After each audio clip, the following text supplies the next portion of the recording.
Las leyendas ligadas a lo espiritual se forman con un gramo de realidad y toneladas de sentimiento.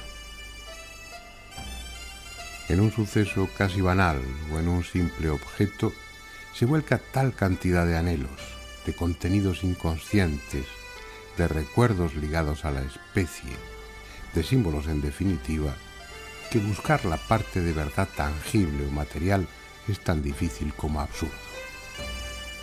Las leyendas son lo que son, una proyección de nosotros mismos, de lo que fuimos y de lo que aspiramos a ser. La pista tras el objeto o el lugar de la leyenda nos conducirá indefectiblemente al punto de partida, a nuestra mente, si el camino ha sido estéril, o a nuestro corazón, si esa búsqueda ha servido para lo único que sirve la búsqueda de un ideal, nuestro propio cambio interior. Aunque quizá esta leyenda sea distinta y además de todo lo dicho haya un objeto que encontrar.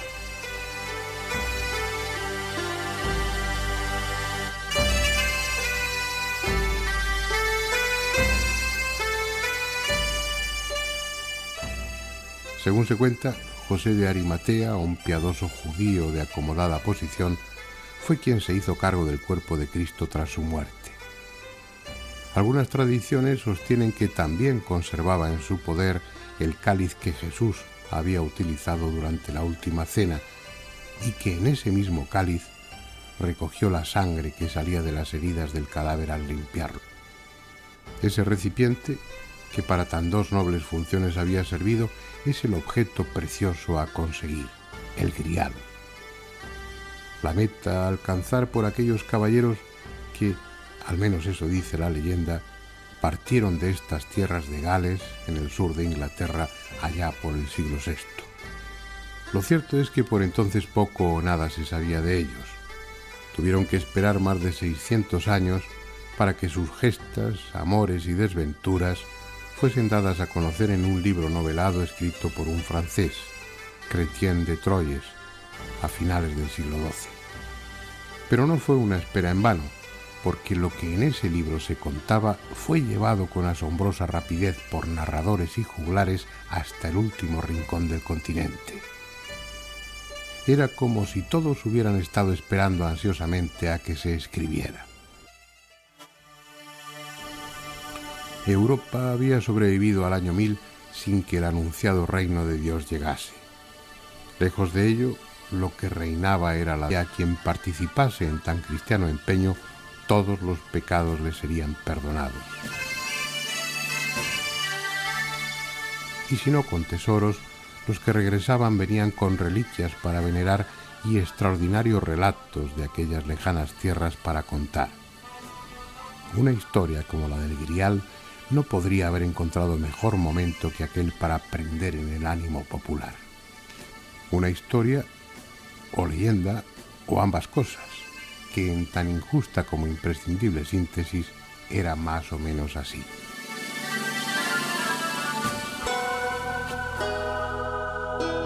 Acusado de la desaparición del cuerpo de Cristo, José de Arimatea es encarcelado sin proporcionarle comida ni bebida para que muera de inanición. En su celda se le aparece Jesús, que le entrega el cáliz y la doctrina sobre diferentes misterios, entre ellos el sentido secreto de la misa. Cada día una paloma le trae una hostia que deposita en el cáliz, y con ese alimento místico José subsiste sin problema hasta que en el año 70 es puesto en libertad.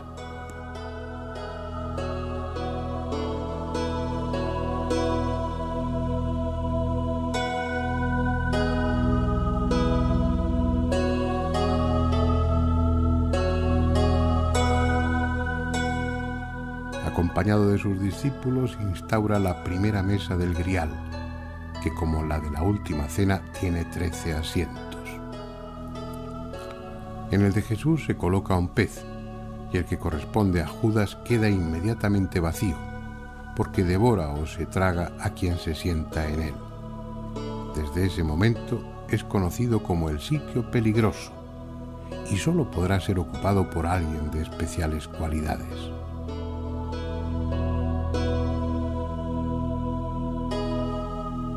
Con su grupo, José de Arimatea llega a Inglaterra, a esta región de Gales, y funda aquí, en Glastonbury, la primera iglesia cristiana de las islas, en la que por un tiempo indefinido es conservado el cáliz, el Santo Grial. Hay después un paréntesis en los cimientos de la leyenda. El escenario se hace más simbólico y los personajes adquieren un carácter decididamente esotérico. Ya no son los discípulos de José de Arimatea, son una orden de caballeros en torno a la segunda mesa del Grial, presididos por un rey sacerdote y reunidos en un castillo que corona el Mont Salvage, el monte de la salvación, rodeado de agua. Algo sucede, y ese rey, custodio del cáliz, del Grial, resulta herido de un lanzazo y la tierra que rodea al castillo queda estéril, seca, y pasa a llamarse la Tierra Desolada.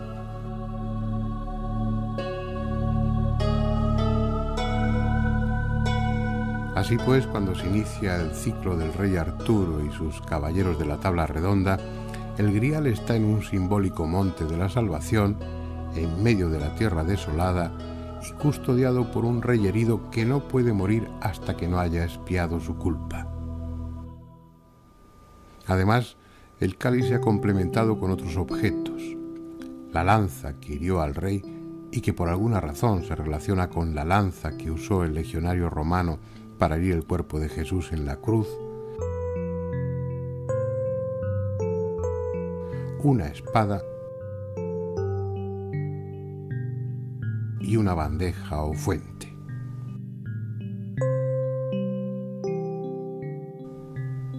Nos hallamos en el siglo V o VI.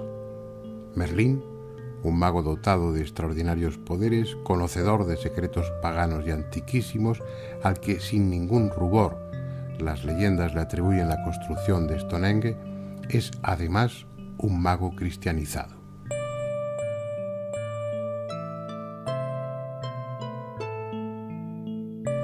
Solo alguien así podía ser el instaurador de algo tan simbólicamente complejo y tan espiritualmente integrador como la célebre tabla redonda, la tercera mesa del Grial.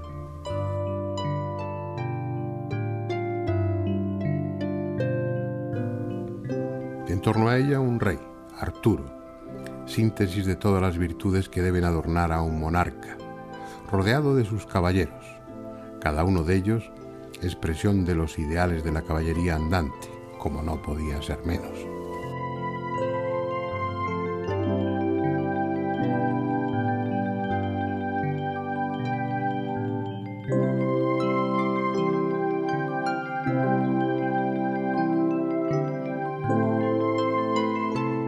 día de Pentecostés, estando reunidos alrededor de la mesa, se les aparece el grial rodeado de luz y cubierto por un tenue velo. Es una invitación para que salgan en su busca, una invitación a la que obviamente no se resisten.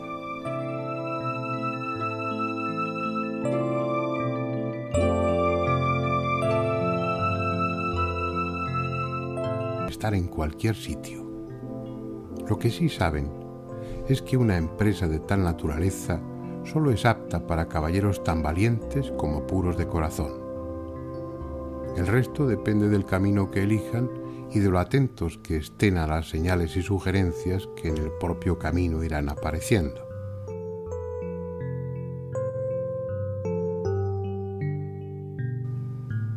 Así sucede, y liberando doncellas, ayudando a los débiles o superando las brujerías y encantamientos que surgen a su paso, van recibiendo indicaciones y consejos que los encaminan poco a poco hacia su meta.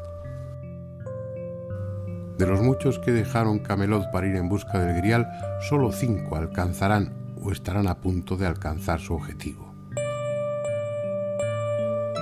Ser Lancelot o Lanzarote, el perfecto caballero andante, valiente y noble como pocos, está a punto de llegar hasta el mítico cáliz, pero no lo consigue, porque en su corazón anida un amor adúltero hacia Ginebra, la esposa del rey Arturo.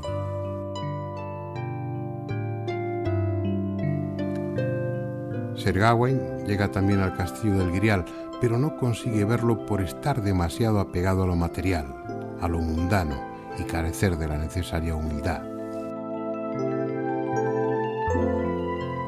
Galahad, hijo de Lancelot, que ya ha dado muestras de sus extraordinarias cualidades al sentarse en el sitio peligroso, el asiento de Judas, sin que le pase nada. Perceval o Parsifal, llamado también el tonto perfecto, y Bors, el hombre sencillo y humilde, son los 3 que llegan a la ciudad celestial de Oriente y participan del misterio del Grial, asistiendo a una misa protagonizada por el Santo Cáliz y oficiada por el propio Jesús. Galahad, el caballero virgen y perfecto, que ya era un iniciado antes de emprender la misión, muere gozosa y santamente al tiempo que el Grial asciende a los cielos. Perceval, que en el camino de ida había curado al rey herido, que así pudo al fin morir, y devuelto la tierra desolada a su antiguo esplendor, ya de vuelta se queda allí como nuevo rey pescador.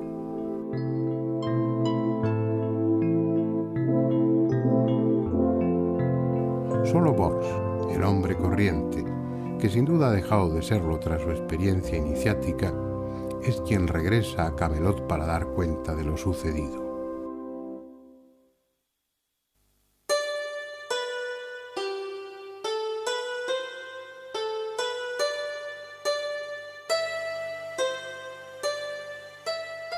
En el Grial confluyen multitud de símbolos precristianos, lo mismo que en los personajes de la saga y en los detalles que rodean a cada acontecimiento del relato.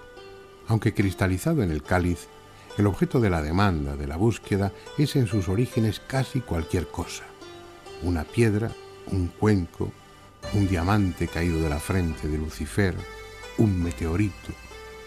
Algo vinculado a la creación, a la fuerza, a la consciencia que animó las aguas primordiales cuando todo era el caos. Algo en suma impregnado por la energía de Dios. Consecuentemente, obtenerlo es tanto como obtener la inmortalidad, saciar toda forma de hambre y disfrutar del máximo poder. Pero paradójicamente, el Grial solo sirve a quien no lo necesita, al puro, al que ha vencido todas esas humanas necesidades durante la búsqueda.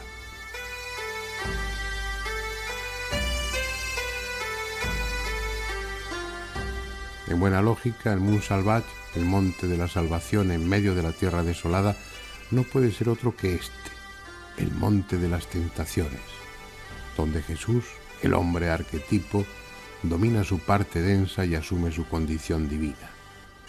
Un monte que geográficamente puede situarse aquí, pero que espiritualmente está en el interior de cada uno. Otro aspecto importante, aunque complementario de la leyenda, y también con lejanas raíces en otras religiones más viejas y profundas, es la exaltación de la figura femenina, en coincidencia con los inicios de la devoción mariana en Europa. La mujer, satanizada sin disimulo o postergada a un papel accesorio en el mejor de los casos desde la óptica judía y cristiana primitiva, comienza a recuperar su función ancestral a través de la Virgen María. Es el retorno de la diosa madre, de Isis, de la intermediaria entre Dios y los hombres, y al simbolismo del grial se une el del útero como receptáculo o el de la rosa como cáliz natural. Y así podríamos seguir indefinidamente, porque los símbolos se entrelazan formando una red que atrapa cualquier concepto, cualquier idea. Dejémoslo, por tanto, y vayamos en busca del objeto mismo, del cáliz que se usó durante la última cena. De haberse conservado hasta nuestros días, aparte del gran valor piadoso que tendría para los creyentes, su importancia histórica sería excepcional. Merece pues la pena buscarlo, con la ventaja en este caso de que no partimos de una leyenda, sino de una tradición que se mantiene estable y documentada desde hace cerca de 18 siglos.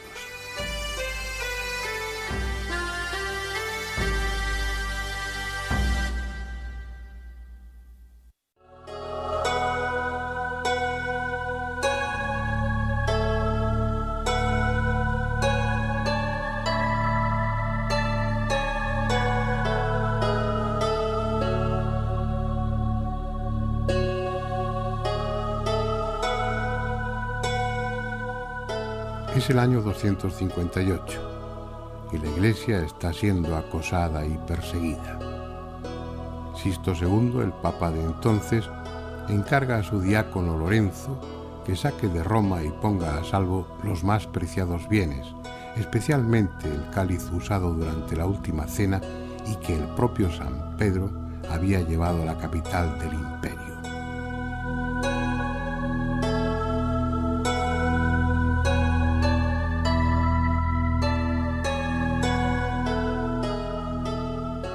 Lorenzo, el que luego sería martirizado en una parrilla y santificado, entrega la reliquia a un legionario de su confianza para que la lleve a Hispania y se la dé a sus padres, que vivían en Loreto.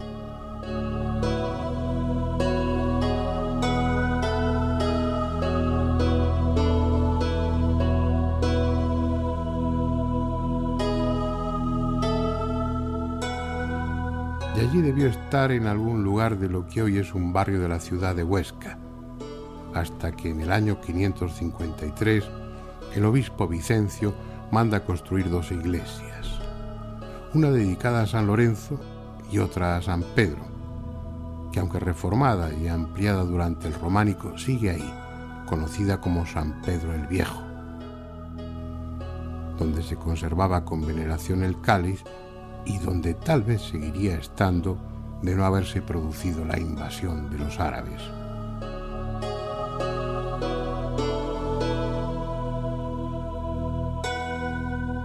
Ante la inminente llegada de la morisma, el obispo Acisclo ordena sacar en secreto la reliquia de la ciudad y ponerla a salvo.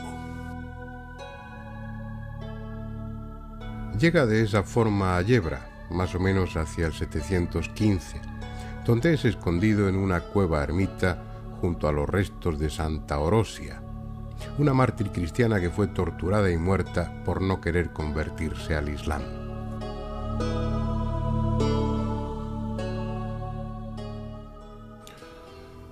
Tras un tiempo indeterminado y ante el riesgo de que Yebra cayese también en manos sarracenas, el cáliz, junto con otras preciosas reliquias, fue trasladado a un recóndito lugar en el valle de Hecho, un viejo monasterio, antiguo cenobio visigótico, el de San Pedro de Siresa. La tradición dice que los condes y reyes de Aragón y Navarra hicieron donaciones a la comunidad que aquí vivía para el culto de las santas reliquias. Del viejo monasterio se conserva aún en buen estado la iglesia, quién sabe si construida precisamente para custodiar al Grial. Sólida y simple en su estructura, mitad iglesia y mitad fortaleza, como tantas del románico, la de San Pedro de Siresa sigue siendo aún impresionante. En su ábside semicircular, en una hornacina disimulada tras las piedras de la pared, dicen que estuvo oculto el cáliz durante un tiempo, hasta que, ya seguros de que el moro no avanzaría en su conquista de aquel territorio, lo trasladaron al monasterio de San Adrián de Sasabe, muy cerca de Borau, entre Jaca y Son Pol.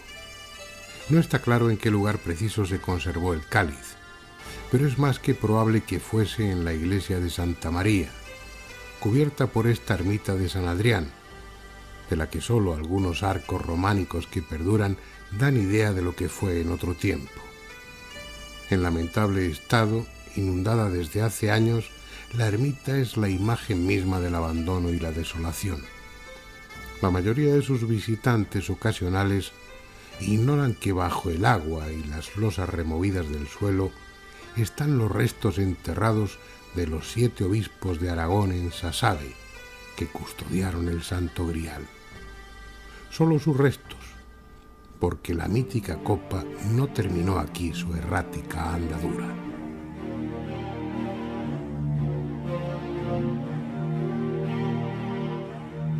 Jaca estaba destinada a ser capital del reino y el rey Ramiro I aguardaba ansioso el momento de construir una catedral en la que se custodiara dignamente un objeto de tanta importancia para el orbe cristiano. Así se hizo, y el obispo García llevó el cáliz a la flamante iglesia en el 1044.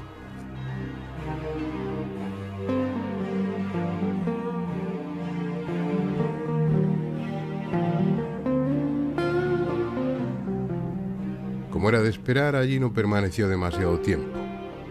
La que sí sigue en la magnífica catedral de Jaca es Santa Orosia, la que compartió cueva en Yebra con el cáliz y que tiene capilla propia con carácter de parroquia por su gran aceptación popular, que la consideraba y tal vez la siga considerando una buena mediadora para que los endemoniados queden liberados de su posesión.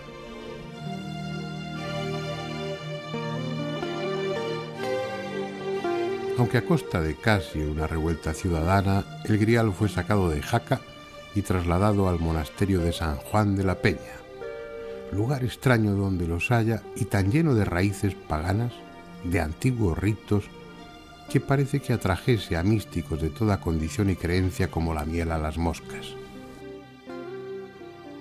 El monasterio se construyó a partir de una cueva, antiguo refugio de ermitaños. Se dice que los primeros en darle esa función fueron 2 hermanos, Voto y Felicio, que estando de caza descubrieron en la caverna el cuerpo incorrupto de un hombre santo, un anacoreta llamado Juan de Atarés. Fuera por conservar la tradición o porque el lugar fomentara la santidad, a esos eremitas siguieron otros, y en el 842 se construyó ya un monasterio puesto bajo la regla de San Benito. Los que, uniendo la cueva natural con la construcción en piedra, levantaron el monasterio y su extraño claustro, eran, al decir de los entendidos, profundos conocedores del simbolismo y de las formas y medidas que mejor potencian los estados alterados de conciencia, los trances y arrebatos místicos, como también se dijo de cátaros y templarios. El hecho es que el cáliz permaneció allí por más de 300 años, celebrándose la misa con él en ocasiones solemnes.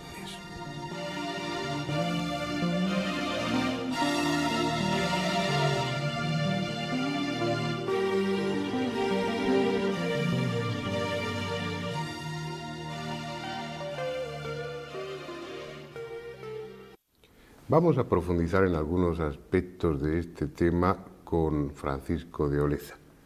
Francisco de Oleza, además de un buen amigo desde hace muchos años, es periodista, es escritor, es teólogo y dirigió durante 3 años más o menos un programa de mucho éxito en la 2 de Televisión Española que se llamaba precisamente La Tabla Redonda. ¿Qué tal? Muy bien, y buenas noches y encantado de estar con vosotros. Bueno, en ese programa al que tuviste la gentileza de invitarme en alguna ocasión, estábamos en torno a una mesa. ¿Quién se sentaba en la mesa de Judas? Bueno, en la mesa... Perdón, en la mesa de silla Judas, en la silla de En la Judas. silla de Judas. Es que en la tabla redonda, que era una mesa redonda que teníamos en el programa, habíamos dejado el que se llamaba el asiento peligroso, porque en la primera tabla redonda, en la primera mesa redonda que hubo, que es la de Josefo, el que trajo el grial, pues sí que era la silla de Judas. Pero después, con el tiempo, fue cambiándose y cambió incluso de nombre, se llamó el asiento peligroso. En la tabla redonda lo que teníamos no era la silla de Judas, sino el del asiento peligroso, y lo dejábamos siempre vacío, como normal, ¿no? Porque además, si alguien se sentaba, como cuenta la leyenda, pues podía caerse al fuego del infierno, y no había ningún personaje que quisiera sentarse en aquella silla. De haberlo sabido en su momento, yo me habría sentado ahí a ver qué pasaba. Sí, pero no te dejaba, porque yo te ponía cerca, o a la derecha o a la izquierda, para que las cosas funcionasen. El tema del grial es un tema amplio, se conjugan en él multitud de otros aspectos de simbolismo, de tradiciones, creencias arcaicas en lo más profundo de nuestro inconsciente. Es casi un poco la historia espiritual del hombre, la que está recogida en el grial.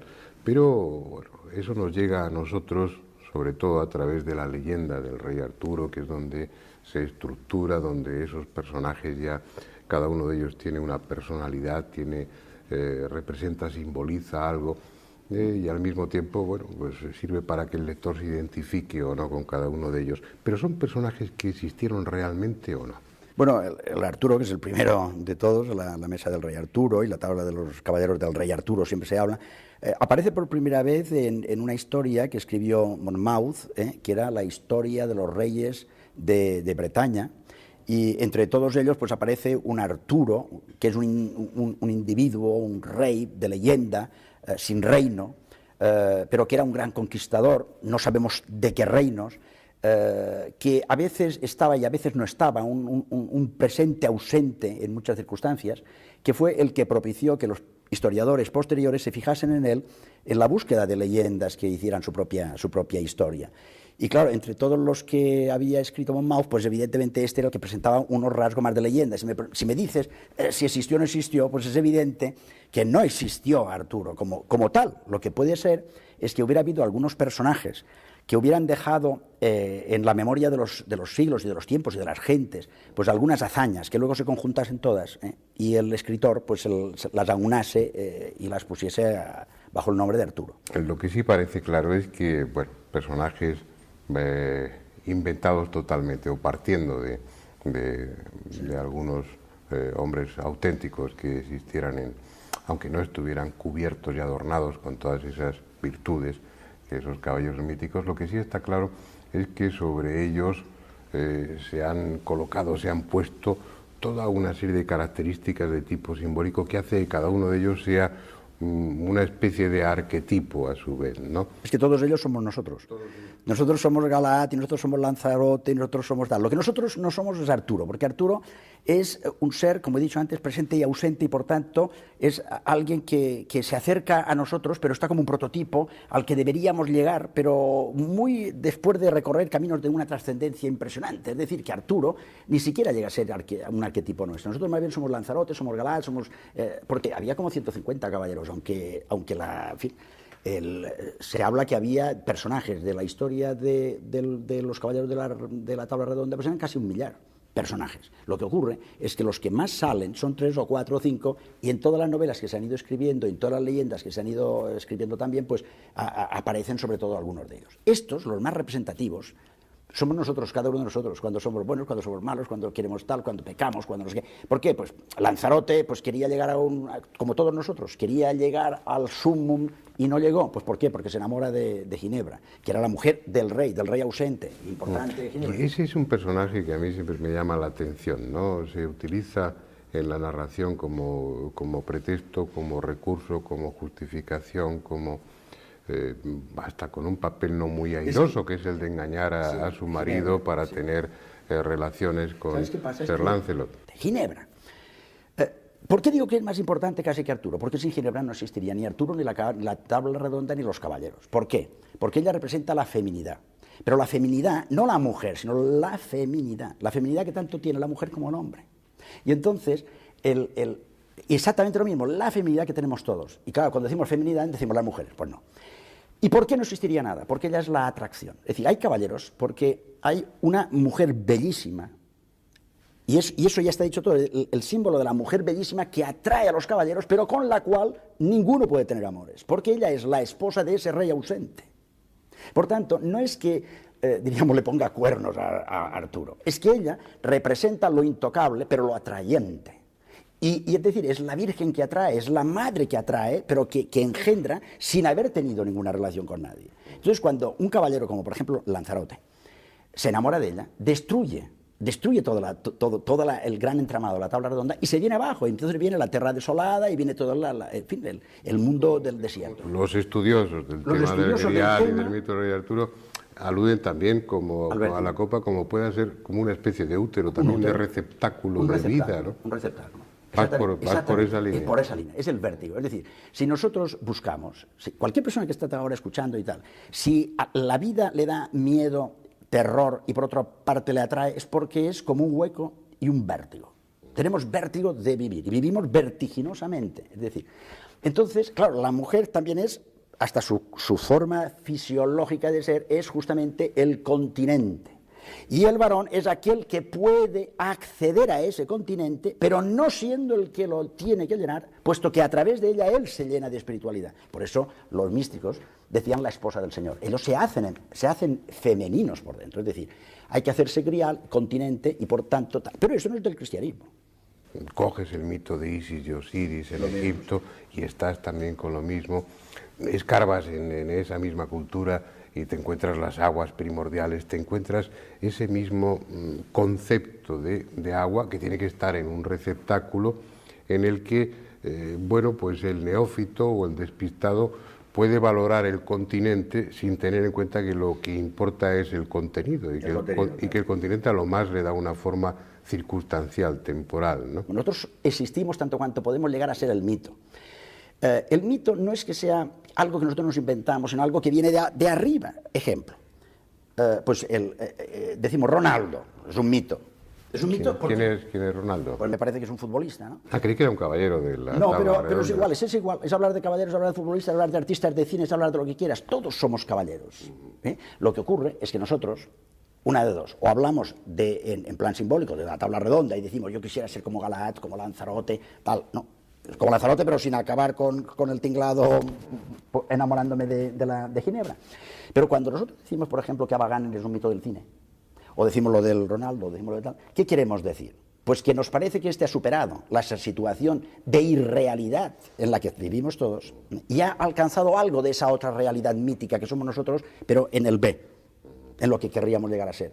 Y por eso se siguen repitiendo. Serían nosotros mismos proyectados en algo que no somos, pero que aspiramos a ser. Es este vaso, yo tengo este vaso ahora. Si yo tengo aquí este vaso, yo no vale la pregunta de decir ¿para qué sirve este vaso? Lo tengo aquí para beber y tal. Pero si yo lo que tengo es sed y resulta que estoy esperando un vaso y tal, que no llega, y acabo dándome cuenta que la búsqueda me va calmando la sed, al final no pregunto por el grial porque no tengo sed.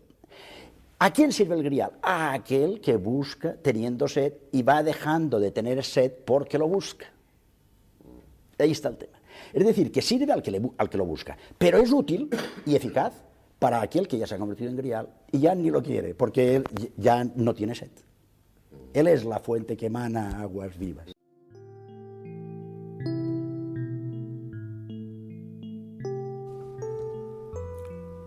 ¿No es San Juan de la Peña una parte más de ese errático itinerario del Grial? Ambos, lugar y cáliz, reforzaban su condición mística. Cristiana sí, pero con otros matices más profundos, más comprometidos que los del simple culto.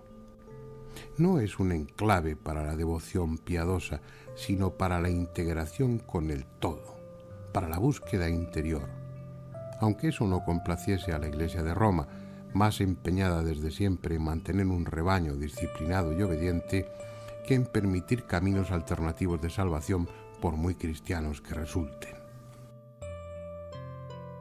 De todos sus emplazamientos, el que tuvo el cáliz en San Juan de la Peña es el que por cronología y misticismo más y mejor se ajusta a la leyenda del Grial.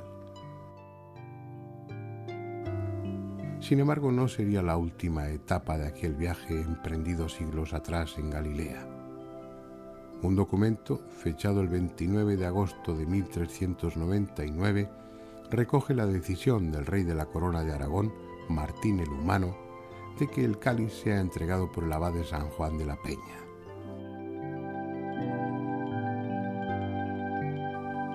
Fue llevado a la capilla real del Palacio de la Aljafería de Zaragoza, y aún tuvo otra breve estancia en la Capella Real de Barcelona. Postreras etapas antes de encontrar el que parece ser su destino definitivo, Valencia. El 18 de marzo de 1437, 38 años después de haber dejado San Juan de la Peña, el cáliz que presuntamente se usó durante la última cena fue entregado para su custodia a la Catedral de Valencia por decisión del rey Alfonso V el Magnánimo, y allí se conserva desde entonces. Durante mucho tiempo, junto a las demás reliquias en la llamada Capilla de Reliquias de la Catedral, hasta que en 1916, en el día de la Epifanía del Señor, se trasladó solemnemente a la Sala Capitular Antigua, en la misma catedral, donde desde entonces se encuentra. Allí el visitante puede ver un magnífico retablo renacentista cuajado de relieves que representan escenas del Antiguo y del Nuevo Testamento. En el centro de ese retablo, un pequeño templete neogótico acoge al cáliz, que por razones de seguridad está protegido por un grueso cristal blindado. Como es lógico, una reliquia de tal valor para el cristianismo ha sido siempre objeto de veneración por parte de los fieles, pero al mismo tiempo ese valor espiritual e histórico limita sus apariciones en público fuera de la sala donde se custodia. 2 veces al año es cuando los actos en torno al Grial adquieren especial solemnidad.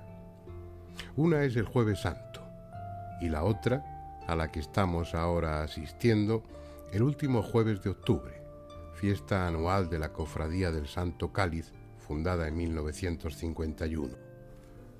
Retirado de su urna en la Sala Capitular Antigua por el encargado de su custodia y en presencia de 2 sacerdotes, el cáliz se traslada procesionalmente hasta el altar mayor. Después se celebra la Eucaristía, presidida en esas ocasiones señaladas por el arzobispo de Valencia, o en su ausencia por alguna alta jerarquía de la Iglesia, con la asistencia del cabildo, una nutrida representación del clero regular y secular, miembros de la Real Hermandad, de la Cofradía del Santo Cáliz y fieles devotos. A continuación, el ceremonial incluye el rezo de las preces reglamentarias al Santo Grial y, por último, una procesión claustral de retorno a su capilla mientras se entonan los llamados gozos al Santo Cáliz. Un ritual solemne, como corresponde a la importancia de la reliquia, presumiblemente la misma copa que Jesús utilizó al instituir la Eucaristía durante la última cena. La copa es solo la parte de arriba. Está tallada en ágata cornalina oriental y los estudios realizados han permitido deducir que corresponde al periodo entre el siglo II a.C. y el siglo I de nuestra era. Igualmente, los expertos consideran que su factura es propia de algún taller de Egipto, de Siria o de la misma Palestina.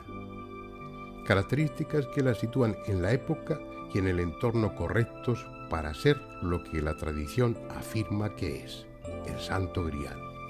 El resto, en oro burilado, y el pie, también de ágata, fueron añadidos después, probablemente cuando salió de San Juan de la Peña y estuvo en las capillas reales de la Corona de Aragón. 26 perlas, 2 esmeraldas y 2 berilos realzan su aspecto, aunque nada añaden a su valor espiritual. Así pues, es casi seguro que ese grial buscado por los caballeros medievales sea el que se conserva en la Catedral de Valencia. El otro grial, el místico, está en el interior de cada uno. Por eso resulta mucho más difícil llegar hasta él. Cuando estábamos hablando antes, me estaba llamando la atención algo que no quiero dejar de decir, y es cómo en una conversación fluida en la que el elemento, no de discusión, de conversación, de charla, es lo simbólico, se va enriqueciendo constantemente, van apareciendo otros elementos que hasta ahora no habían entrado en juego, pero que tienen un significado parecido, que enriquecen el simbolismo de aquel objeto de lo que estábamos.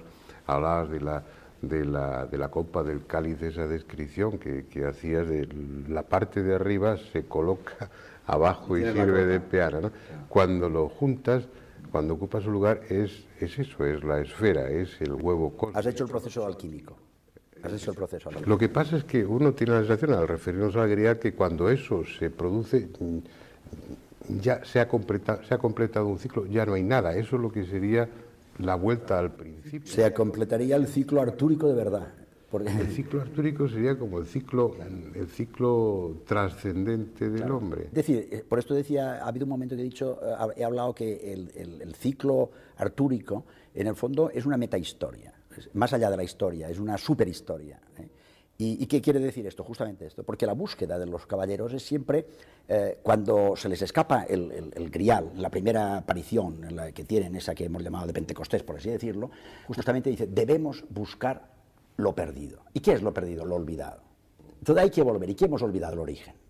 O sea, todo el juego es la vuelta al origen. La tabla redonda, el huevo cósmico, es siempre redondo, porque empezamos otra vez. Pero nunca empezamos en el mismo sitio porque hemos hecho un camino. Es otra historia. Siempre hacemos otra historia.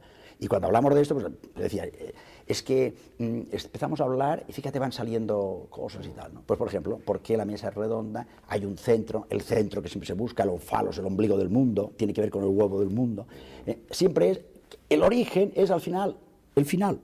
¿Y el final qué es? El origen. ¿Y qué es? Esta vuelta de todos los radios de la rueda, que van a dar a ese centro. Centro que siempre se busca, por ejemplo, en la historia, Jerusalén, centro, Roma, centro, la Meca, centro, para los indios, la montaña, el Monte Meru, que es un centro, una cima de una montaña y tal, siempre el centro.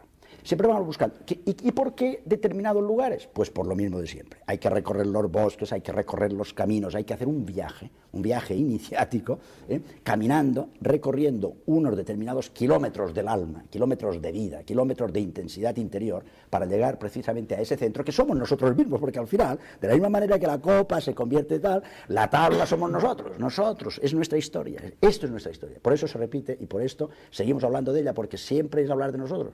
Hombre, de una manera menos egoísta, menos humildemente, por lo que querríamos ser, que es bien interesante. Si cada uno se preguntase muchas veces lo que quiere ser, a lo mejor estaría más contento de lo que estamos. ¿No? Sí, el tema es, bueno, da de sí todo lo que se quiera para conversar sobre él. Pero antes de que dejemos esta charla, por lo menos para mí muy grata, no sé si para ti y para nuestros espectadores también, pero para mí sí lo es.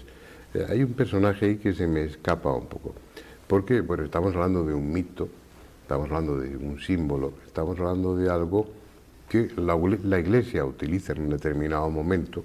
Tampoco lo usó mucho en aquella época, no se sirvió del grial como pretexto para grandes campañas, ¿no? Puso mucho más énfasis en las cruzadas. Pero es algo que trasciende, como comentábamos antes, cualquier... No, que cristianizó en un momento determinado, como suelen hacer las culturas, ¿no? Pero hay un personaje ahí, es Merlín, que es el mago, es el hierofante, es algo absolutamente pagano, que sin embargo se cristianiza en ese mito del rey Arturo. Es decir, más que pagano, él lo que hace es el gran inventor, es el gran creador del sistema. Él crea a Arturo y crea a los caballeros y lo crea todo. Es el gran creador. Es el guionista. Es el guionista, exactamente, es el guionista del entramado, ¿no? Y claro, el guionista de entramado, que no es profano, porque nada hay profano, como nada hay religioso, a ver si nos entendemos, todo es lo que es, y en su momento determinado tiene la doble cara de que se puede entender visto desde aquí o visto desde el otro lado, que esto es el símbolo, esto es el símbolo, lo que tiene un lado y tiene otro lado, el lado invisible que es el que hay que conseguir ver. Y claro, Merlín es el gran constructor de toda esta historia, que al final puede cristianizarse y puede religiosizarse, y sobre todo lo que puede es espiritualizarse, porque Merlín es un mago, y el mago, en contra de lo que mucha gente se cree, la gran magia, no la negra, etcétera, porque siempre ya es la decadencia, siempre está lo opuesto, ¿no? Los absolutos, el absoluto positivo, el absoluto negativo. Pero el absoluto positivo, la gran magia, es la creación, es la poesía, es el ser capaces de transformarnos en dioses sois, creadores de nosotros mismos. Y el gran Merlín lo que hace es justamente crear toda una gran leyenda que viene de leyenda, y leyenda, traducido perfectamente, es lo que debe ser leído. Fíjate, leyenda. Por tanto, debe ser leído. Y uno dice, pero ¿por qué las leyendas que estamos desaprovechando? Y estamos desaprovechando, porque la riqueza que tiene esto para entenderse a nosotros mismos es clarísima. Entonces, ¿por qué lo desaprovechamos cuando leyenda es aquello que debe ser leído? ¿Y por qué no se lee? Claro, pues ¿por qué? Pues a lo mejor porque faltan muchos merlines. Faltan merlines que nos estén todos los días recordando la gran riqueza impresionante que podemos tener contemplando con los ojos, escuchando con los oídos, hablando con la boca, oliendo los olores, en fin, darse cuenta de las cosas, que es que vivimos sin darnos cuenta. Pero los símbolos lo que hacen, el Merlín lo que hace es crearnos un mundo para que digamos, este es el real, pero es mágico. Bueno, muy bien, al final, Francisco, la búsqueda del Grial es lo que se presentía, que es la búsqueda de nosotros mismos, ¿no? Una búsqueda, un camino que uno recorre y que termina en ese punto de partida inicial, pero con una visión nueva, que nos permite... Saber que somos griales. Claro, ver lo que no antes veíamos, no veíamos. Que ya no buscamos el Grial porque somos Grial. Porque si al final uno dice, bueno, ya esto ya lo he visto, ya no me interesa, pero yo sigo sin ser Grial, entonces hay que empezar otra vez la búsqueda. Sí, no, sería un camino, una búsqueda, no inútil, porque todos los caminos son útiles, aunque no conduzcan o no lleven hasta la meta, pero sí un camino infructuoso en cuanto a no cumplir el objetivo. Útil, y a lo mejor es lo que vamos haciendo, en esa rueda, en ese samsara, en ese... mandala, en ese reencarnar para ir recorriendo otros hitos de ese camino. Muy bien, Francisco, muchas gracias y vamos a continuar con el tema. Muy bien, buenas noches.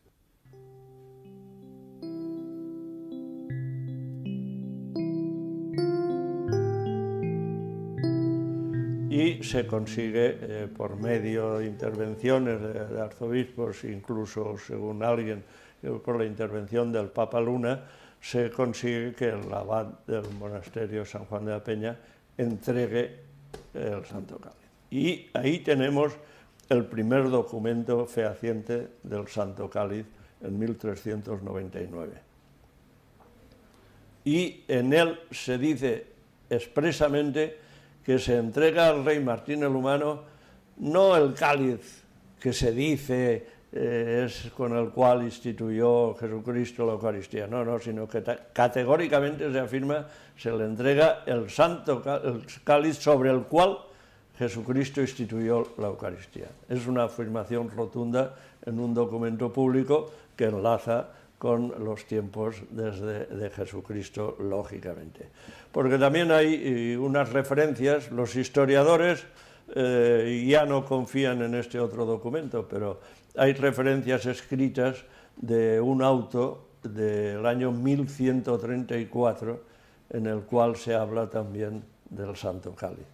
Pero este documento, que algún historiador dice que lo ha visto, no se tuvo la prudencia de reproducirlo y no hemos podido dar con él.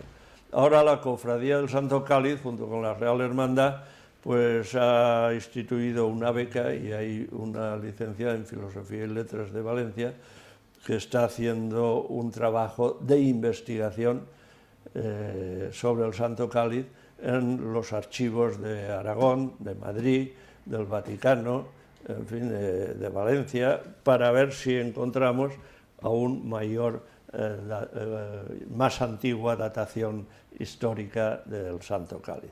Es un trabajo en el cual tenemos mucha confianza porque los archivos de la Corona de Aragón son muy ricos y en Madrid también hay mucha documentación que creemos no ha sido agotada la investigación sobre ellos.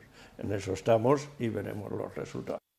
Luego la circunstancia de que al morir Martín el Humano, pues se produce sin descendencia, se produce el compromiso de Caspe y entra la rama castellana en la Corona de Aragón con Fernando Antequera, muere Fernando Antequera y le sucede Alfonso Magnánimo. Alfonso Magnánimo es un rey enamorado de Valencia y se trae con él los tesoros y entre ellos el Santo Cáliz, según consta documentalmente. Y Alfonso Magnánimo, primero, como es un hombre batallador, es un hombre además de cultísimo, es un hombre que tiene empresas militares y navales por todo el Mediterráneo, pues deja en Palacio Real las reliquias. Pero, pensando que pueden correr peligro, las entrega en depósito en la catedral. Y desde entonces, pues el Santo Cáliz lo tenemos en la Catedral de Valencia desde 1437. O sea y todo esto ya documentado perfectamente, aquí ya no hay dudas de tradiciones ni nada. Y así discurre la historia del Santo Cáliz y desde entonces en Valencia pues lo tenemos y lo veneramos.